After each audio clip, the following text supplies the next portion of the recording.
there. And it looked, I told Susan, I said, come here and look at this. And she got her binoculars and we're looking at this thing and she's like, whoa. And she's like, it looks like Patty. And I says, I know. I says, I can see the facial, I could see the hair coming up to about the cheekbone. And he was just massive and you could see it. And it was just sitting there looking down over the river, looking east of us. And now that section of the river, the South Platte River, is known as the Rapids, and so it's really loud. I mean, it's just like a constant, white noise. Yeah. It'll put you to sleep. It's so loud if you sit at the river too long. It's that loud. So I started yelling at it, whistling, trying to get it to move, to get up maybe and walk away, since we had our cameras out. And it kind of like moved its head and just kind of like let us know it was aware, but it didn't really do it react. It was pretty much focused on whatever it was looking at downriver, which probably meant there was another one down there. So I says, holy smokes, look at this. We didn't do video. We just took snapshots with our cameras of the creature. And we sat there and yelled at it and nothing. Finally, we moved on. Problem is, there is no bridge and there's no way to cross that river at that point. There's no logs falling across the river. And like I said, it's rapids. So the only way I would have been able to get across there to where he was is if I had a kayak, I suppose. But we had to walk a couple miles down, and then you would have to cross a bridge, then cross the other side of the river and come up the other side of the river, which would have been another several hours. Yeah, that would have taken a long time. So we just decided, let's again, we'll come back next week, which is what we did. I'm going to climb up there. We decided to do a video at that time. And so we got there. Susan stayed at the bottom again. And I started making my way up the cliff to where he was sitting. Got up there, and there's a nice little overhang. It's kind of shaded. And I was looking for a cave because I wasn't sure if I was looking at a cave, even though it was an overcast day and shadow shouldn't have fallen on an overcast day like that. So I got to it, and there is a little overhang, and it's a little shaded. And what was odd is there was the first thing that caught my eye is there was a little stack of rocks, about 3 or 4 rocks, just a rock stack, sitting on the ground where it was sitting. And so I went up there and I pointed that out. I said, there's a little rock stack here. And there was a possible print around a juniper tree. It was sitting behind a juniper tree. And this juniper tree, a branch had been broken where it was sitting, and it was twisted. If you've ever seen how Sasquatch twist a tree, this whole branch on this juniper tree was like twisted and hanging down, and it made sort of a window where he twisted the tree, kind of like like you're looking through a dream catcher, in a Native American dream catcher. And it was just the craziest thing. And I was just like, wow, this is an interesting individual up here. At this point, I was pretty convinced that what I saw up there, what me and Susan did, was a Sasquatch, and it wasn't a shadow. So I decided to move up the cliff, up a little ravine, a little bit more, got deeper in and deeper in. And I came across some more stuff that looked like maybe a grave, possible grave. And so I'm just moving up this at about a 45-degree incline and along this rock face. And I could see up ahead that it was going to level off like a deck. A lot of times when you climb up, in the mountains in Colorado, you'll come to a steep climb and then it'll level off. And It could go back for a while, level off, and then climb again. A lot of times you don't see that from the ground. It just looks like a mountain straight up, but it does level off. So I'm going up the hill, and I'm filming when I'm showing on the camera. And I look up, and just up ahead of me, I'm seeing something. It looks like a big dark shadow, but I can't make it out. So I'm looking at my camera at the same time, I'm looking up the hill here. What the hell is that? And the camera actually is showing me a picture of a Bigfoot, and it looks like a gorilla looking at me, but it doesn't look that way on my camera. So I keep, taking a double take, looking at it and film it. And so on the camera, I say, it's kind of a trippy looking shadow over there. I don't know what that is. At that time, the neck, the hair on my neck just stood up, and I got that fight or flight response. Somebody told me you need to get out of here. You're like you're gonna get killed by this thing or whatever, you know. So I stayed calm and I started looking back down the cliff because if I had to take off running, I would have fallen off the cliff, broke my neck, and it would have been it. There was no way for me to get away if it charged me, but it didn't. It just sat there looking at me, peeking its head, you know, through a bush. But I wasn't sure if what I had saw was real or not. So I had the picture, of course. So I turned off the video and headed back down to Susan, showed her what I got, and then after we looked at it, and it's like, how can that be there? That looks like a big hairy black gorilla that was just sitting at the top of the cliff. Just he was just waiting for me to come up there. Yeah. Of course, everything kind of comes at you later after the experience, and then you kind of realize, I almost walked right into them.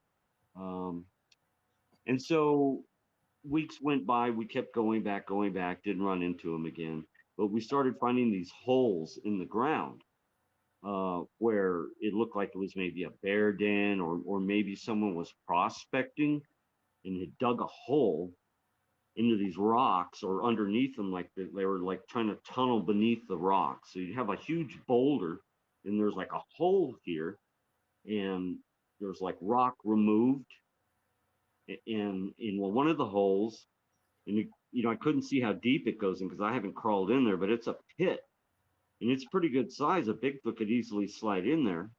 So one of them has these huge logs that are snapped, not like cut, like somebody cut. They're snapped.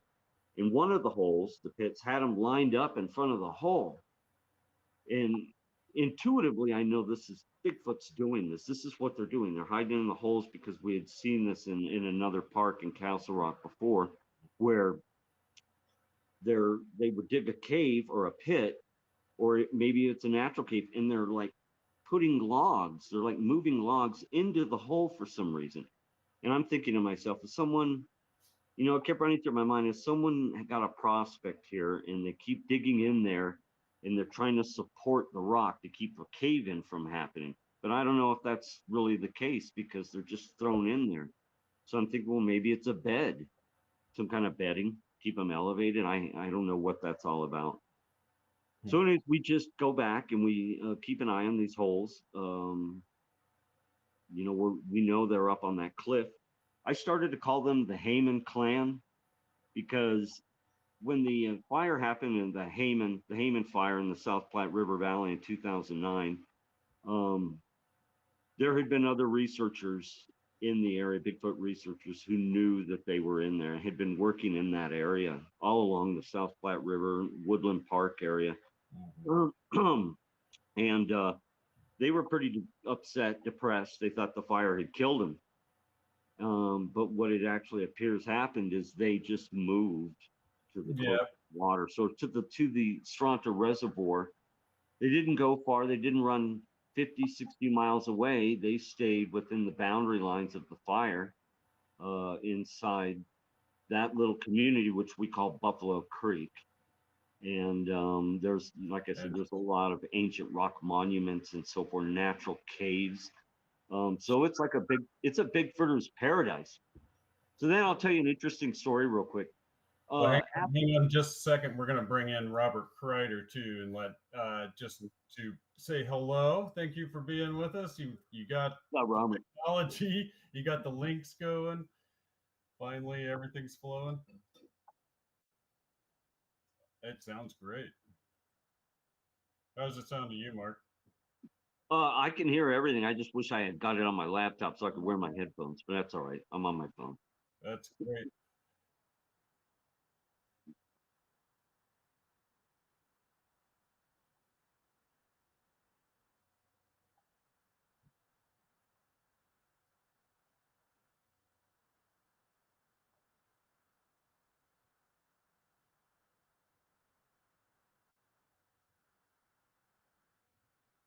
Wow.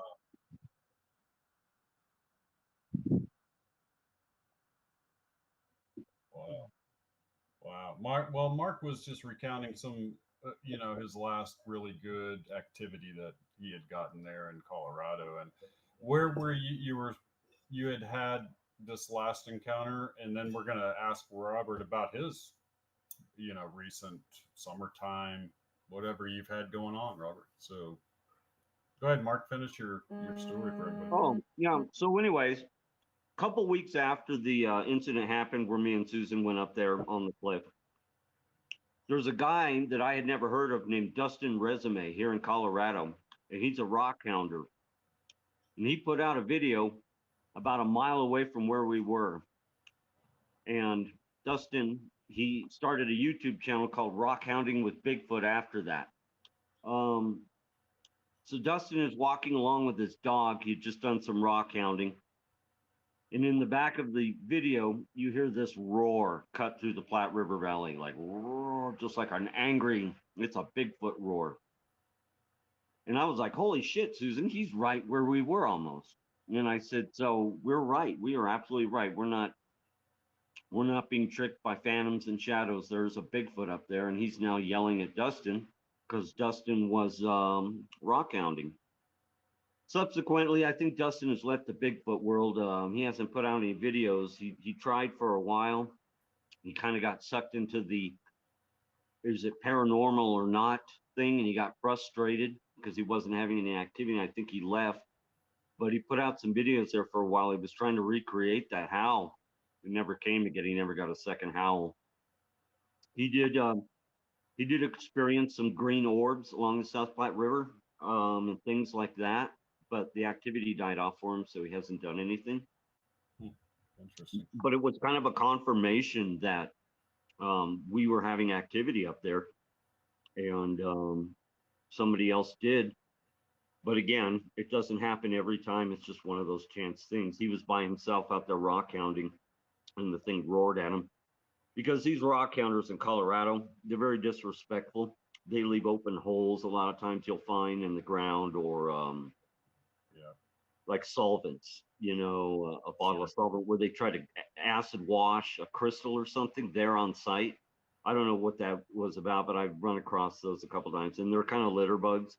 So I think the Bigfoot, he doesn't like the rock hounders that work in that area up there. Right.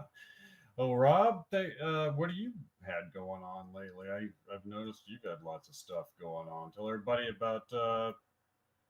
Also, I've been telling people about your parabolic microphone, so I want to hear some more about it, and the fact that it's being used on that show.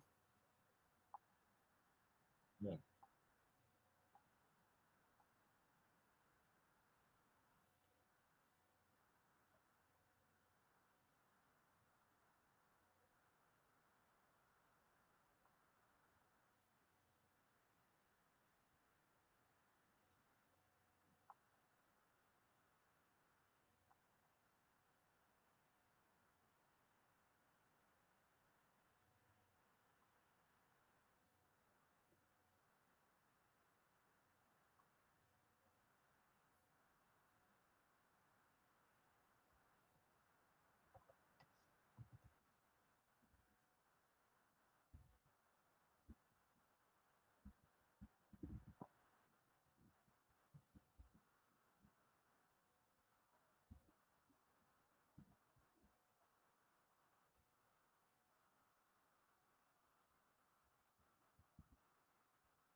Yeah, no, it's fantastic, and it's been crazy. Yeah, I think it's actually the best way. That's one of the best ways to get evidence more than anything.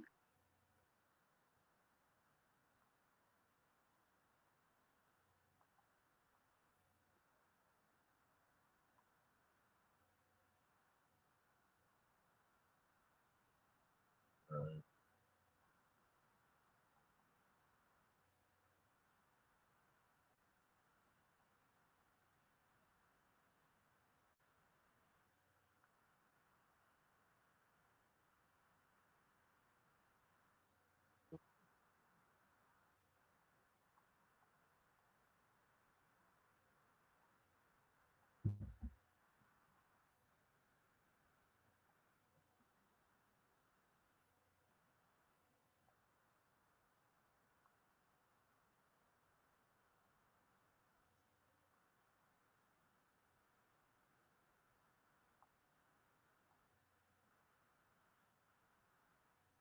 Wow.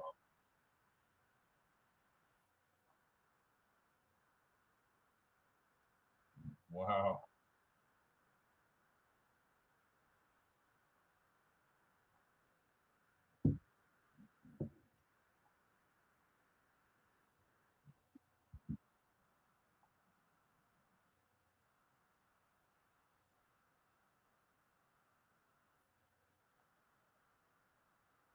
Right.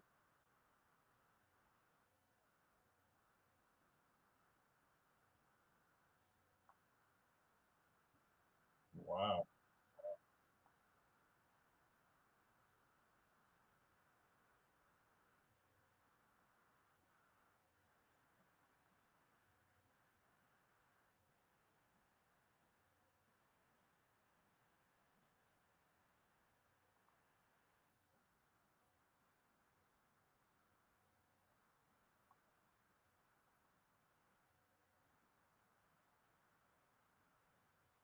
Yeah, it's fantastic. I've been meaning to get one of your units. I'm gonna have to one of these days. I'm saving up my pennies because it's remarkable. I agree, Mark. I think both of you sound. Yeah, the other organization out here that I think is is good and comparable is Sasquatch Investigations of the Rockies, and they got some really good audio. Audio is really hard to You're get. cutting out slightly on us. I'm sorry. Can you hear me now? Yeah, there you go. Okay, that was weird. Um, Sasquatch Investigations of the Rockies, Jeff Yellick is been getting some really good audio up here in Colorado. He's really the only guy that's got any audio. There is a lot of other researchers kind of new on the scene that have opened up here in Colorado, but really no one else is really focused on using a parabolic mic to get audio. So he doesn't have one of Robert's, but they do have one, and that's how he gets his audio.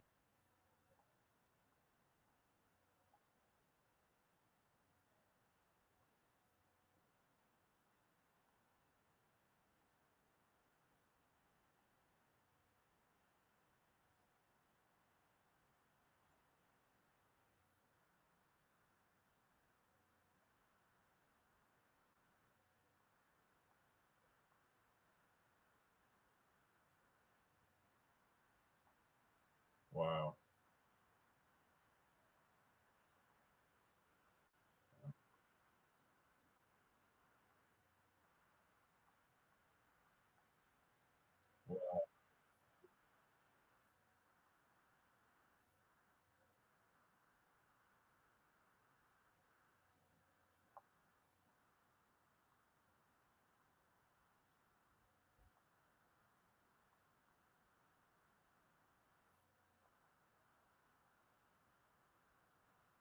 Wow.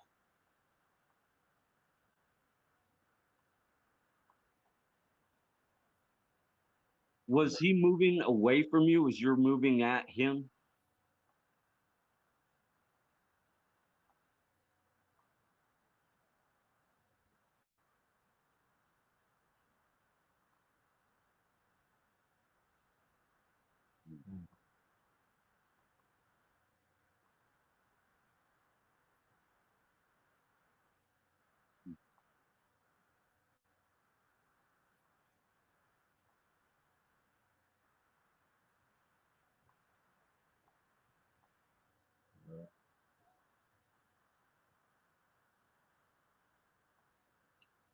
Wow. That's remarkable. Remarkable speed. Well, that's something we found.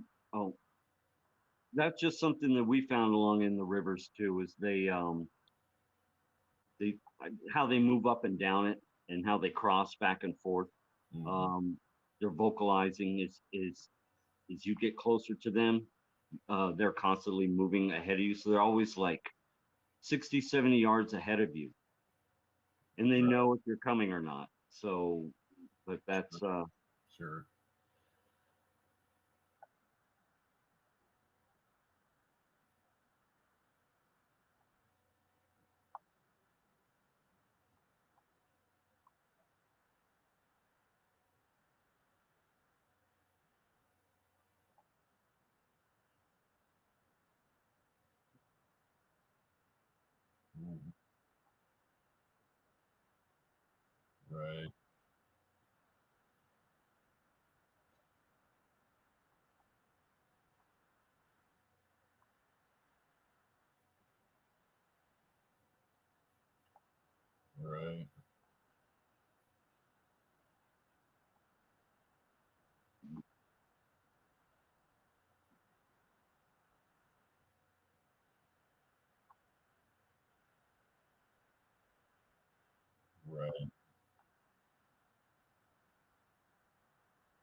Yeah, audio's the way to go. The thing about thermals, they're not going to work in Colorado Yeah, because and I never thought of boulders.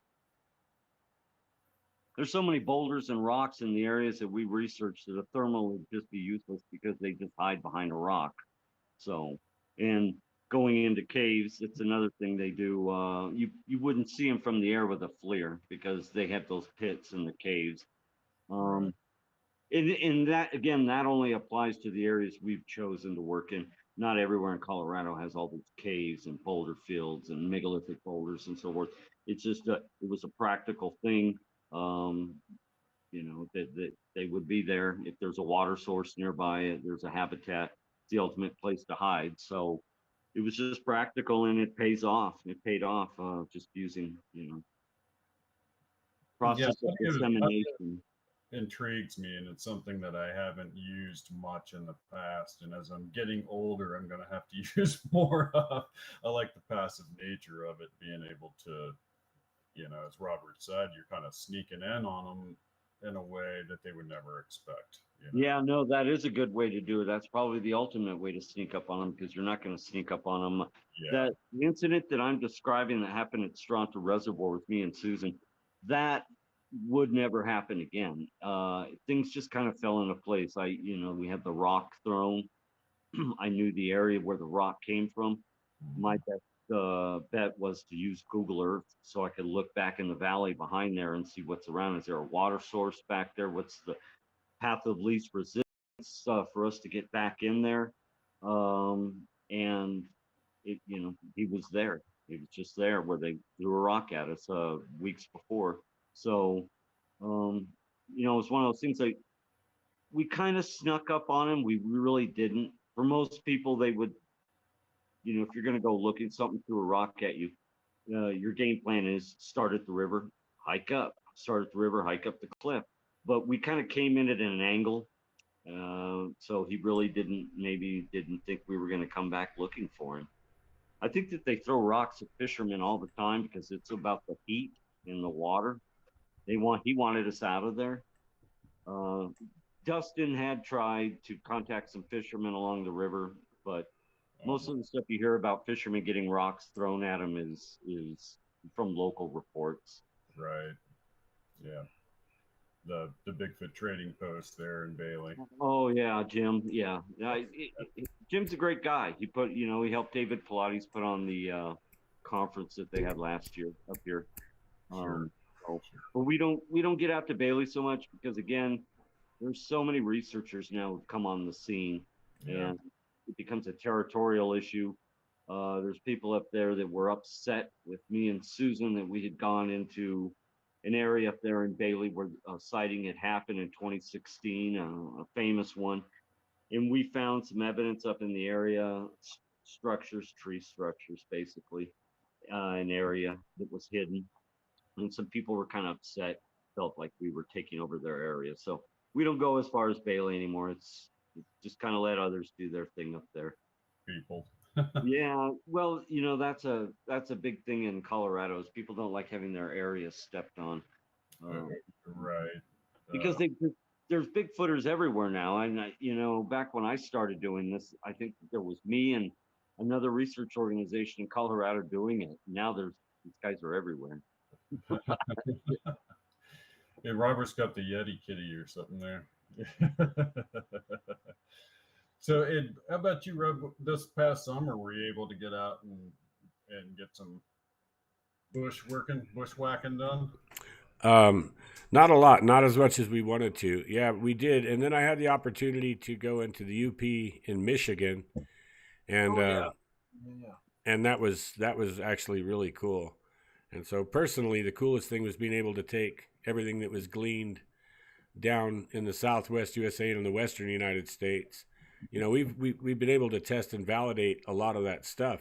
From Utah, Oregon, all the way in California and Arizona and New Mexico now, and Colorado a little bit. So we've been able to run this whole gamut and put all this evidence together. And then so going that far away, going 1,500 miles or whatever away, and testing those same conclusions really paid off, actually. Did it? Wow, that's really cool. Yeah. Really cool.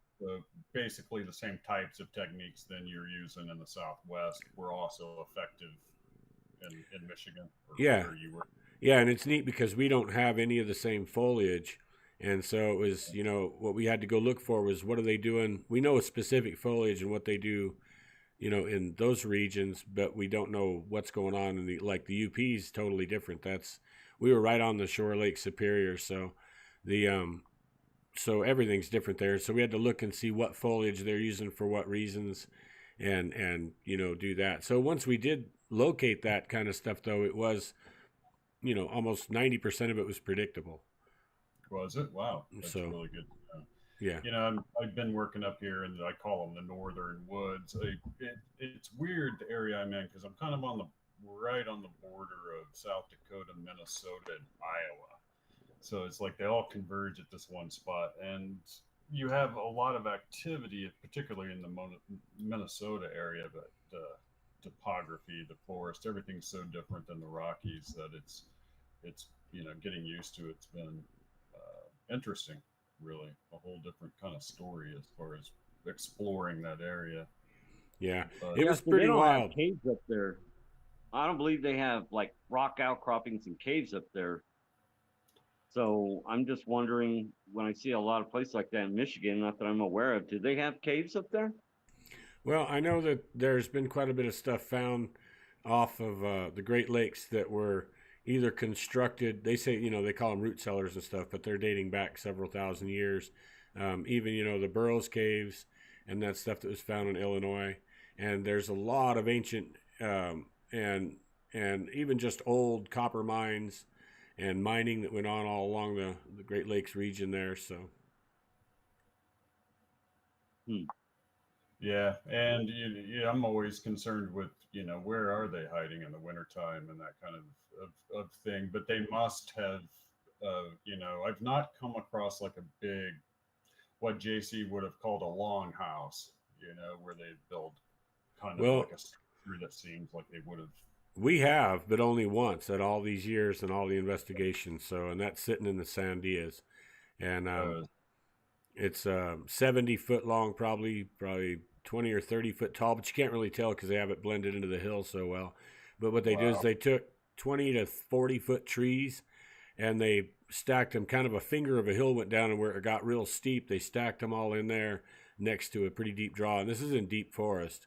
And as a matter of fact, it's really intimidating to even be in there at all. I still haven't got a team to go back in there yet. And but anyway, so we noticed going through this area like a quarter of a mile before we got there was no boughs. There was no green branches on any pine tree up to 40 to 60 foot off the ground. There just wasn't any, and they weren't on the ground. There also wasn't anything on the ground except big giant trees with the root systems on them, like 3 foot thick, 100 foot long, all carried in there and stacked. So you couldn't even go through there. But the Forest Service had cut trails through it a few times, and then you're still climbing trees because they put, I think there was like 13 of them in 100 feet that they had put across the trail. So it was so dense you could barely move. But as we got in there, then we realized where all the boughs went. And that was where they had, like I said, they took these 20 to 40 foot trees, dozens and dozens and dozens of them, and they stacked them all up in this huge stack, basically. And kind of like a beaver dam, but at an angle down the hill. It was only about 20 to 30 degree angle, probably the slope where they put it. But then they had put all the boughs on top of those pile of trees, and then they had put dirt on a lot of the sections of boughs. So it almost looked like the hill. You know what I mean? I mean, they damn near fit it into the hill, but this is large. This is like 70 foot long by maybe 30 foot thick once you saw the hole. So a lot of the bottom dirt was all tramped down, but there was holes in it where the dirt was falling through the trees. You could see, and sketchiest thing I've ever seen. It's the most intimidating thing I've ever looked at. I bet. Yeah. That would be, like you said, that would be sketchy. I'd be like, wow. Yeah, and we were way in there because we took a wrong trail, ended up going into a place we shouldn't have gone, and we knew it was going to be forever getting out of there. I had a tendon that was ranking on me, and we had to push mountain bikes up out of these bottoms we were at, and with packs on, and so it was really rugged, and it was getting dark, so yeah, it was nasty. Wow. Wow. Oh my God. Yeah, no, those type structures, the monster structures, when you run across them, they are awe-inspiring. That's for sure. Oh yeah. Once you disseminate it, they're not human made. Um, but something like that, when it's overly that big, you can pretty much tell it wasn't a hobo that did it or a group of hobos. Yeah. Yep. And, I'm always curious about feral human sightings out in the woods, but, there's got to be some out there. But it looks like we're coming up to the end here, guys. We do about 40, 45 minutes. I was wondering, somebody had a question. And I'm trying to see what that question was on here. It was.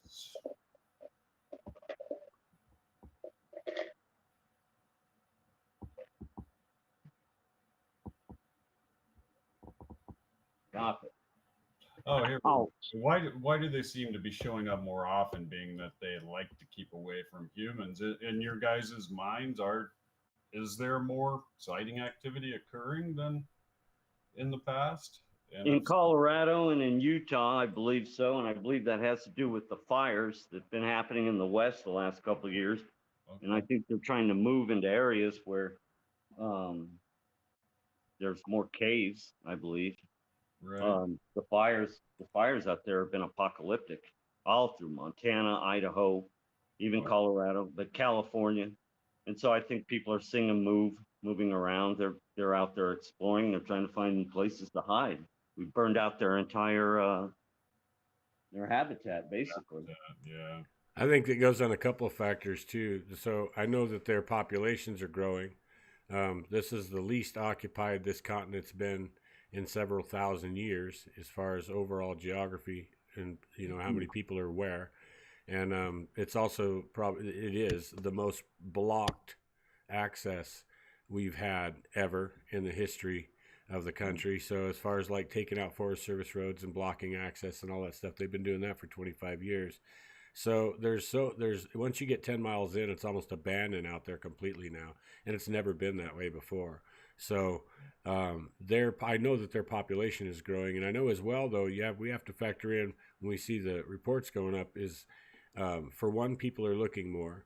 Now we're looking on a decade now of Bigfoot shows that make people want to look on the side of the road as they're driving and take more notice at the dark spot on the other side of the field and things like that. And as well, we also now have lots more platforms to report it, and we have a public viewpoint that doesn't ridicule as much, or at least people see that others are not being ridiculed as much as they thought they would be. There is a whole what would you say, demographic out there that's responsive and receptive to this stuff. So people have somewhere to go to say, hey, look what I saw or whatever, and do it. So now it's becoming more of a popular thing. If you have an encounter, it's not such an embarrassment as it is to say, wow, I saw one of those things they saw on TV. So I think we have to factor that in as well. But I agree with Mark about the movement, because we didn't have the GLST group that we did all our work on, that we had so much success with the mapping the actual ecology and behavior. No one saw that group before 2010. And that's when they had a bunch of big fires in the lower Rockies, which would be around the Pecos area in there. So, sure, that's really, really good points. So, and I think that's all we got. I did. You guys like Robert, Mark, this guy from East Coast. I'll tell you like privately where he's at, but he sent me some photographs of some activity. So he's been going down like power line highway, mm-hmm. Bigfoot likes the power line highways in some of these areas where they've just been kind of clear cut, where the power lines go through. Easy to hunt.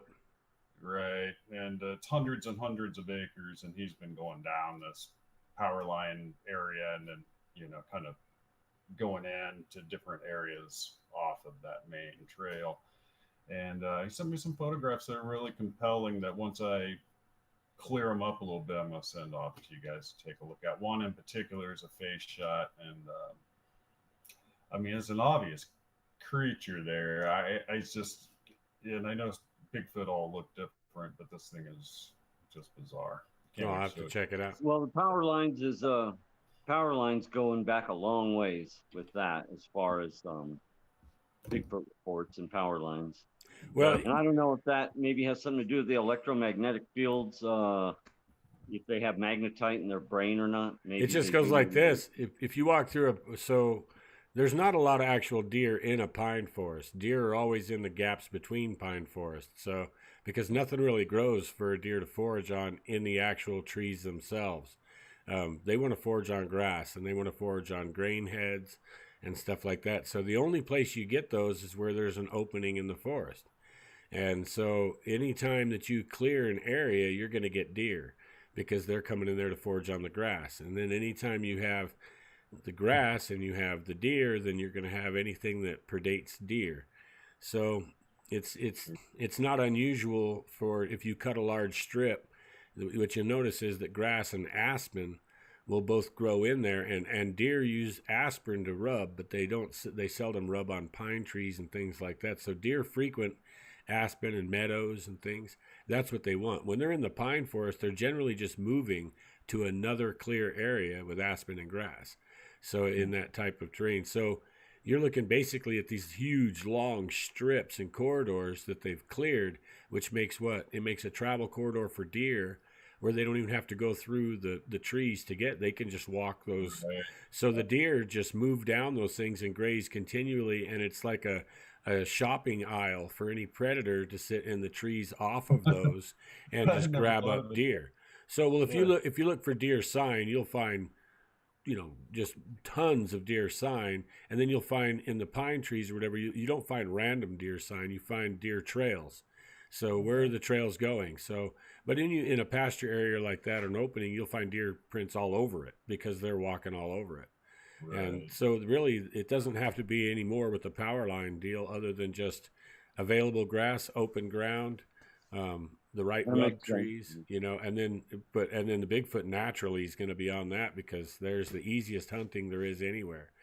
It's real easy to spot a deer half mile down the fire cut or power line because they're the same thing on fire cuts.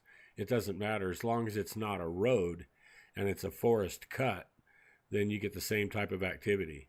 So, but if I can look at, like I said, a half mile down and see deer, then I can move into the trees and just cruise on down there and grab one. It makes life a lot easier. Yeah, and that's a very interesting point. Good point for finding physical evidence, finding those clear-cut areas and searching the tree line all the way around them. And that's what you find is where they'll mark off of those clear cuts or off of those power line road or off of the fire breaks. They'll mark the edge of those for entry. So it just depends on where you're at to which technique's being used. It's usually a snapped off tree 8 foot tall, and then you look another 50, 60 feet down, there's another snapped off tree 8 foot tall and just visible from the cut. And you may not have anything other than that. And then you start going in there, and then you'll start seeing the teepee leans, and you just go one of those to the next one, to the next one, to the next one, and they'll eventually take you to a lodge or domicile area. So, gotcha. Yeah, that's the way it works, and that's exactly the first experience that we had in the park. I started working in 2010. One leads to the next, to the next, and next right. to the lodge or to a den, nest, however you want to call them. Right. But that's basically what my experience was, and what I demonstrated in all my early videos was I would find structure, then to the next one, to the next one, and it would lead to a den. We'd find these incredible dens. And right. that is exactly what they do. See, and that's the kind of knowledge and wisdom you get on Crypto for Coroners Live weekly podcast. It's going to be Wednesday nights right at the same time, and it's awesome to have you guys joining in on the conversation with your wealth of knowledge and expertise and years in the field. I can't imagine people learning more from anybody else than the people we have assembled to come on here. There was Summer Jackson was going to be on. She was in C4C for a long time with JC and now lives out in the Washington State area and is doing work out there. And George Harvey is going to join us eventually here. He is down in the Farmington, New Mexico area and is doing work down there for us. So Well, I'm glad you decided to do this under the C4C name. It's different than what you were doing. It's a cool thing. Yeah, it's really cool. And JC's two daughters have chosen to become the admins for the C4C Facebook page. I'm like super stoked about it. Yeah. And it was a good time to to bring everybody back together that's been working together all this time, because we learned so much from one another. And as Robert and I know, anytime that we can get a group of people together that are serious about field work, we usually have pretty good results. Oh, yeah. Mm-hmm. So, but Robert, you're awesome, brother. Thank you for joining in. Yeah, you'll have the link for next Wednesday. You too, Mark, and maybe George or Summer will be joining us, or Lee Triana Brown, somebody like that. But thanks. It's cool. This is kind of the I won't go there. Next week we'll talk national security and geopolitics, not just exopolitics. Yeah, no, geopolitics. Thanks for having me on, you guys. That's real cool.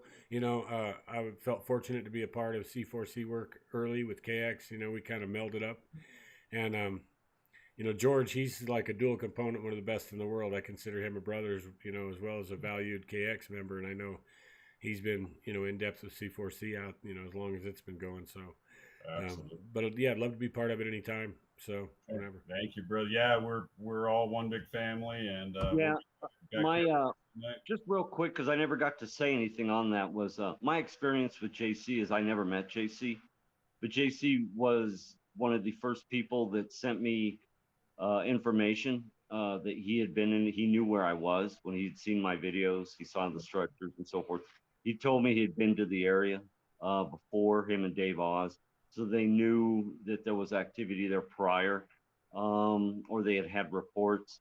But he kind of guided me, kind of mentored me along over a number of years, kind of alerted me when I started falling in, maybe with some people that were that he knew were nefarious or didn't have good intentions and so forth. So he was more of a Facebook friend, but if I ever had any questions on anything, I could always ask him, and privately, and he would let me know things that I needed to know to help me to go forward and research, basically. But as far as like the relationship that you guys had with him, no, I was never out in the field with him. But just because he was a Facebook friend, he was still a friend. No, JC is an amazing guy. He's the one that was responsible for us working with UNM. And if it wasn't for him, we wouldn't have really intensified our study and taken our research where we did, because we did that with a focus for that study, which meant it had to be coherent and quantifiable. So that's exactly, and that's something we'll be getting into too as the weeks progress, and Robert's expertise in the hair morphology and stuff like that. But thanks, guys, for showing up, and join us, everybody out there on the chat. We've had a lot of activity on the chat, so thanks for showing up, guys. And next Wednesday, same time, same place, and we'll be here with some more great knowledge for you. Thanks for coming. Sounds good. All right, Sounds have good. a good night, guys. Thanks for having me. All right. Bye Thanks now. for coming. Yeah. All right.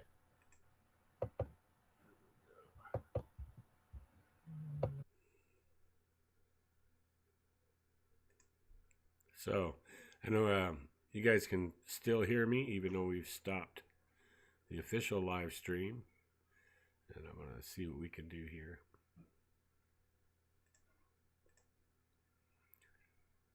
I don't think my camera's going to work, but...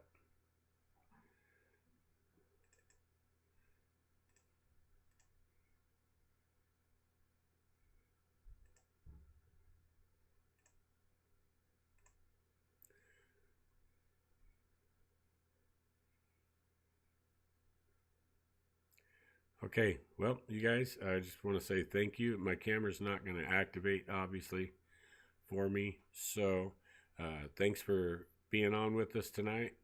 And that was kind of really good dealing with those guys. It took a while. Like I said, it took a while to get the things working, and I have no idea what's going to happen when I shut this down. So when I shut it down after our last interview, everything was great. Like I said, all the USB ports now don't want to identify anything. And if these two don't work at this point, when I shut down, then I am out of USB ports that function for no reason. So I'll have to track that down. Again, I want to say thank you much for spending the time with us at the KX Simulcast.